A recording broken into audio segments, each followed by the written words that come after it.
So, Eric, you've heard of a fire truck. I have. But have you heard of a fire boat? And you actually, maybe you have. Yeah, I think so. But I had not until I came in contact with our next guest and his latest project. The fireboat Firefighter fought fires from the mid-1900s to the early 2000s. And she's fighting a new battle today. The now decommissioned vessel currently serves as a nonprofit museum ship, National Historic Landmark, and memorial docked in Greenpoint, Long Island, so right around the corner. Oh, yeah. It's at the Mitchell Park Marina, so that's right, a floating museum. Firefighter, or Fighter for short, fought over 50 fires since she was first built in 1938. After a career of more than 70 years, Fighter retired, but she hasn't stopped serving. In 2012, she became a museum and earned recognition as the third oldest fireboat in the United States and fifth oldest in the world. But Fighter needs a little facelift. Our next guest, Charlie Ritche, is the president of the Fireboat Fighter Museum. He hopes to earn a New York State grant to cover over half the costs for repairs and restoration. And now to bring you the details, good morning, Charlie. Good morning. Thank you so much for joining us this morning. So let's start with a very basic question, because I mentioned that I had not prior heard of a fireboat. What is a fireboat? Can you describe for our listeners kind of what it looks like and briefly, not fighter specifically, but just a fireboat?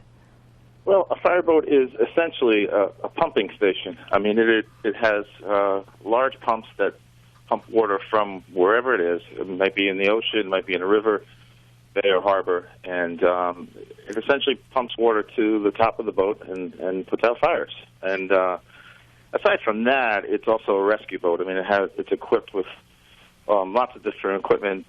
If boats were to be overturned in the harbor and people were to be ejected or there was any kind of rescues going on, it was fully equipped to fight those fires.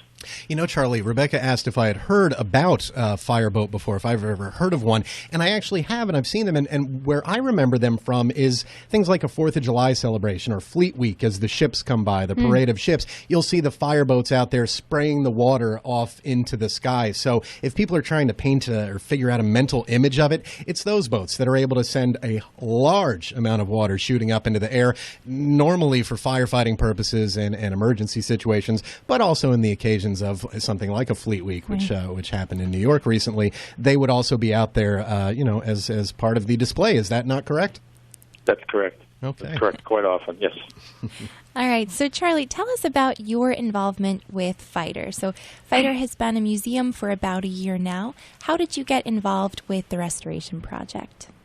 Well, I got involved back in 2009 when I was leaving another historic boat project, and I had some friends in the Marine Division of the FDNY who had told me that this vessel was being retired. I then pursued it. I wrote letters to the commissioner, to the Marine Division chief, and after that, several meetings, 3 years later, in October of 2012, we were deemed to get the vote. Excellent. And we are going to discuss in a moment why it was that you pursued Fighter, what its historical significance is. But let's first discuss the present situation. So Fighter is docked in Greenpoint and should undergo an almost $150,000 restoration or so. Tell us a little bit about your plans for the restoration. Well, this stage of the restoration is to secure the hull and make the hull safe and viable. The vessel hasn't been hauled out of the water since 2003, so we are not able to get the boat underway.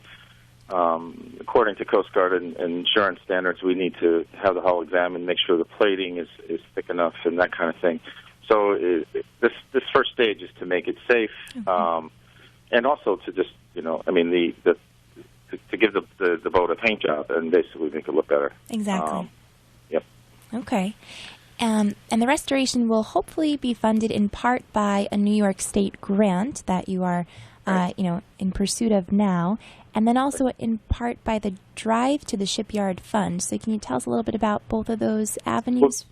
Yeah, that's essentially our cry. I guess our big ask from private donors, from people that are out there that can give whatever they can, $50, $100, that kind of thing, to match that funding. And New York State grants are match funds, and basically, if our bill runs to $150,000, then we would need to secure $75,000 from public funds within 1 year. That's the requirement of the grant. I should say also that another part of this restoration is the top deck of the vessel, which is above the waterline. All of that work is being done by volunteers, and money we raise from tours and special events goes into buying paint, buying tools. So about 50% of the vessel is being restored purely through volunteer effort. Excellent. Charlie, a question for you. When people start hearing about state money going to something, it often sets off red flags for them. So these state grants, is this money that's already set aside for projects like historical restoration projects and things, or is it just pulling from a general tax base? Do you know the specifics of that? I do. It's historic preservation money that every year is earmarked through the New York State Department of Parks and Recreation. And it is it's something called Wake up your mind. Oh, I'm sorry about that. We had a little technical glitch here. That woke me up. It's something called the Consolidated Funding Application, which there are a multitude of programs that apply at this time every year, all for the mostly nonprofits that apply for funding at this time. Great. And we're going to talk a little bit more about this in a moment, but, since you brought it up, if listeners are interested in getting involved in terms of the volunteering or the donating, which website should they visit, or how should they go about doing that? With the donations, the easiest is to go to our website, which is fireboatfirefighter.com or .org. And we do have a donate page, and there's also a volunteer page there. It kind of explains what the volunteer efforts are. As far as the volunteer efforts go, we open for tours every Saturday and Sunday from 11 to 5, and I just ask the volunteers if they would like to just come down to Greenport, take a look at the boat, and we'll have a discussion about what there is to be done, and they can start work that day. Excellent. And we'll remind our listeners of that later. But first, let's talk a little bit about what it is that makes Fighter special, the long and proud history of this vessel. So after receiving permission from Mayor LaGuardia, William Francis Gibbs began his project in 1937 and completed it a year later. So, what set Fighter apart from the 9 other ships operated by the New York City Fire Department around that time? Well, I guess each fireboat that was built was a succession from the prior fireboat. So this was, again, an improvement on the fireboat that had come before it. And I think functionally there were things that they added to the boat that weren't there before. But I think probably the technology in the engine room is the most sterling thing about the boat. 20,000 gallons a minute was well beyond what any of the fireboats could do at the time. And I think the vessel's design, its shape, its balance, made it a favorite amongst the pilots and engineers of the FDNY at the time. So that set it apart right away, and I think it then began its long history of being involved in numerous fires around piers and ships in New York Harbor, which again the story started to grow. So I think the technology was a big thing, and you have to remember, I think at the time, William Francis Gibbs was still at the very beginning of his career. This was one of the other famous boat was the United States, which came later, and then also warships that his company designed came a little bit later after Firefighter. So, Jim, being sea-based communities, I guess you could say, here in places like Long Island on the shore of Connecticut, New Jersey, in our area, I personally love seeing things like the Constitution that's still around, that's up in Cape Cod, I believe it is, that's up there. You have the Bark Eagle that's in New London. It's keeping these historic ships, and Fighter, despite being less than 100 years old, I would say is certainly historic. Do you think it's important to keep these historic ships around and beneficial to the communities? Yes, I think one of the main things is a reminder of the technology and the craftsmanship. Quite often I have people who visit the boat, and this is essentially about what you're talking about. They'll visit the boat and they're amazed at the technology and the craftsmanship that we had in place in 1938. And similar to the Constitution, when you go on the Constitution, I mean, the construction of the Constitution for its time was just well beyond anybody's idea that they could do such a thing. And I think the same is true when you come on Fighter, that people look at this boat and they're often amazed that it's 76 years old, based on what they see. Excellent. So our listeners can jump online to firefighter.org, and because I was there just the other day, kind of looking around, and there are virtual tours of some of the spots in the ship, particularly the engineering room. I do not think it would do it justice. I think that you need to go out and visit yourself. But if you do want to take a sneak peek, you can do that on the website. So we spoke a little bit about Fighters, the craftsmanship that really makes this vessel special. But can we now talk a little bit about her career as a service vessel? I know that I read that she is the most award decorated. So maybe give us some of the highlights, a little bit about how she served in her. Sure. Thanks. Sure. Probably the most notable in the early years was the Normandy troop ship fire, which happened at 42nd Street in Manhattan. There's numerous pictures of this fire around, and what had happened was there was a fire on board that was started by one of the crew, and all three fireboats at the time arrived at the scene, and Fighter was positioned in the middle, and they pumped water for 24 hours or so, and the vessel eventually rolled over on its side at 42nd Street, nearly taking out all the fireboats. Wow. So that was an early fire that was notable. And then later on in the 50s, there was a pier fire in Brooklyn that is pretty well known. I mean, I still get people today who were children at the time come out to the boat and say, I remember this Luckenbach fire, which happened at 35th Street in Brooklyn, so I think in the Red Hook area. The Luckenbach fire was a 1,700-foot pier, and it was loaded with explosives in the middle of the pier.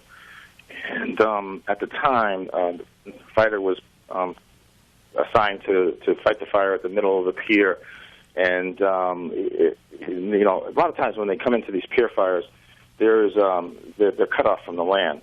They're cut off from the other engine companies, so they are pretty self-sustaining, and they have to fight the fire as best they can on their own. So when they did arrive at the fire, they were positioned in the middle of the pier, and at one point the battalion chief that was on site at the time, they ordered the boat to move 100 feet down the pier closer to shore. When they did that, they moved the vessel down. That entire middle section of the pier blew up. Wow. And fragments of the pier were heard to be at least a half a block away on the street. So there was so much, I guess, so much force that had come from that explosion. It knocked the port engine off of its mounts down in the engine room. And then men were hurt on the firefighter, but and there was some damage done to the boat, but it did bounce back. So that was pretty notable fire in the 50s. Going into, I guess, going towards getting all these awards. Then in 1973, there was a collision between a cargo ship and an oil tanker underneath the Verrazano Bridge, and there was a huge explosion. And I might be wrong about this, but I think there were about 30 men who died. But the most spectacular thing about it was firefighter was one of the first boats on the scene, and there was this thick black smoke coming from the oil burning, and the two boats exploding that they couldn't really see. And I guess with the helicopters flying over, when the smoke did clear, firefighter headed towards the stern and rescued about 30 men off the stern of the Sea Witch. And for that fire, the boat won the Gallant Ship Award in 1974. And I think, that was something that was unheard of at the time, because the Gallant Ship Award is normally given to merchant ships, commercial ships, and this was the first time a government ship had been given the award. And there have been, in between there have been numerous fires and rescues that they've been involved with that don't often get the headlines, but I think probably after that was September 11th. And, firefighter was called to tie up at the battery, actually the North Cove part of the battery. And many people don't know the story. I'm still kind of, amazed that when people come to the boat, they had no idea that it had a role in 9/11. There was no water in Lower Manhattan at the time. The hydrants had been shut down, and fire trucks had been crushed. So when the crew of the firefighter tied up at the North Cove, they ran lines, hose lines, from the vessel into whatever fire trucks they could find, and then from the fire trucks they pumped water into the fires at the World Trade Center. And they did so for about 80 consecutive hours. And meanwhile, the crew also helped out, with the rescue efforts at the World Trade Center. Well, yes. And talking about the crew, Charlie, a question is that just popped into my mind. How involved is the former crew of Fighter in the restoration attempts and what you guys are doing? Are they very involved? Yeah, I have a few committed retired volunteers. I have a gentleman named Henry Wasmer who lives close by in Southold who retired from the vessel in 1991. He was a chief engineer on the vessel for 17 years. And Henry's been a great help. He's been an advisor. He's helping us to train new engineers on how this vessel operates. It's a difficult thing for diesel engineers to come into this vessel because it's a diesel-electric setup, and it's quite unique in terms of its power plant. Other than that, I do get retired firefighters that not necessarily had any involvement with firefighter, but they're just interested in keeping this, fire service icon going. So we do get them. I think we took the boat to a really remote place in the sense of recruiting volunteers from New York City, but you'd be surprised at how many firefighters retired firefighters from FDNY live on Long Island. Yes. And something else I was thinking about when you were talking regarding manning the ship itself. So, we talked about the ship earning this award, but approximately how many firefighters, human firefighters, are needed to man a ship like Fighter? Well, typically there would be 7 crew, and that would include 3 engineers, which would be the chief engineer, assistant engineer, and what they call a wiper or an apprentice. There would also be a captain of the unit, a pilot that would steer the boat, and 2 firemen. Okay. Now, that was in an everyday routine. If there was a fire or a large rescue effort that had to happen, they would recruit engine companies nearby to get on the vessel or to meet them at a certain location and take on, more men. If you look at pictures of Fighter at some of these bigger fires, sometimes you'll see up to 20, 25 firemen walking around the decks, and they're all manning hoses and what we call monitors, which are the fire cannons, so that they, as needed, they would take on more people. Right. And my last question here is, I was reading online also that, now that Fighter is retired, we have a Fighter or Firefighter 2. That was the, in terms of succession. So just maybe tell us a little bit about that that vessel. Okay. I'm not exactly an expert on the vessel. That's okay. But, from what I know, the new vessels are, they're serving dual purpose. I mean, obviously a firefighting aspect. From the firefighting standpoint, the Firefighter 2 can pump, I think, up to 50,000 gallons a minute, which is, well over twice what Firefighter can do. So that's the initial improvement on the design.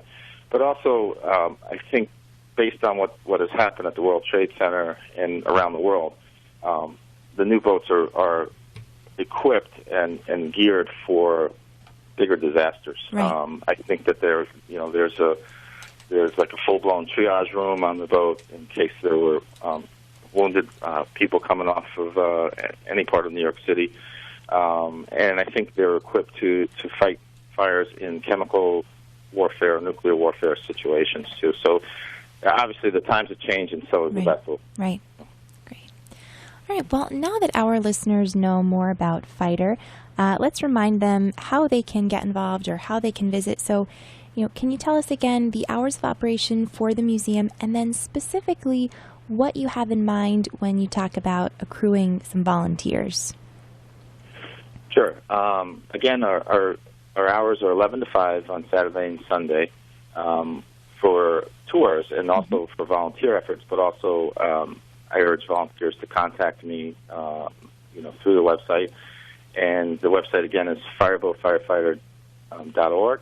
And we also have volunteers who work different times during the week. Some folks are retired and have a different schedule, so that's something we can accommodate. We have folks that live close to the boat that work on the boat during the week, so that's also a possibility. Great.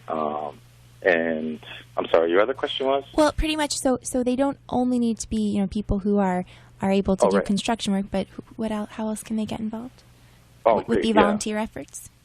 Yeah, there is just a number of things that we need. Starting from the professional side, we definitely are always looking for licensed captains and engineers to help man the boat, to operate the vessel. But we also have fundraising efforts. We have marketing efforts, graphics that we need to be done.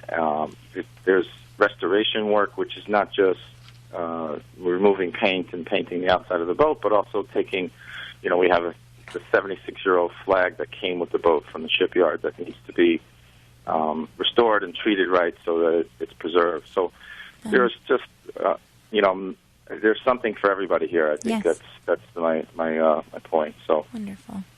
Great. Well, Charlie, thank you so much. You've been an excellent guest, and we really appreciate you taking the time to join us this morning. Thank you. Thank you for putting Fighter on the map. Absolutely. All right. So once again, that was Charlie Ritche, president of the Fireboat Firefighter Museum. Be sure to visit fireboatfirefighter.org to show your support by visiting, volunteering, or donating. The third oldest fireboat in the U.S., and it's right here in our backyard.